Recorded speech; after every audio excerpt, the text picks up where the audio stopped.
শুভ বিকাল বন্ধুরা, সকলে কেমন আছেন জানাবেন অবশ্যই। আর আমি আজকে বিকালে একটা মুখরোচক খাবার বানাতে চলেছি। খাবার বলতে এটা খুবই লোভনীয় একটা জিনিস, যার যার পছন্দ অবশ্যই কমেন্ট করে জানাবেন। তো গাছ থেকে পেয়ারা পেড়ে নিয়েছি।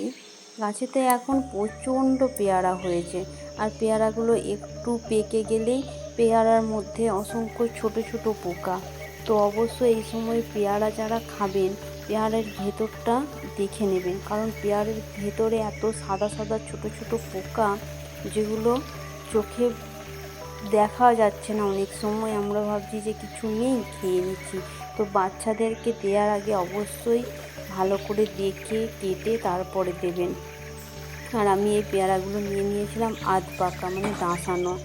পেয়ারা মাখা খাওয়ার জন্য পেয়ারা বেশ একটু দাঁশানো পেয়ারাটাই বেশি ভালো লাগে। খুব পাকা পেয়ারা ভালো লাগে না, যেমন গলা গলা মতন হয়ে যায়, তো ভালো লাগে না। এখানে আমি পেয়ারাগুলোকে ছোট ছোট করে কেটে নিচ্ছিলাম। আর ছেলে পেছন থেকে প্রচণ্ড জ্বালাতন করছিল, শুধু বলছে মা দাও দাও তাড়াতাড়ি দাও।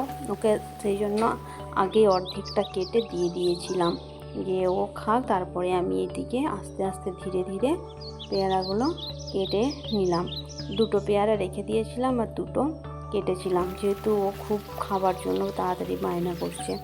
আর এখানে দিয়ে দিলাম বিট লবণ, অল্প একটু লঙ্কার গুঁড়ো, আর সাথে ম্যাগি মশলা।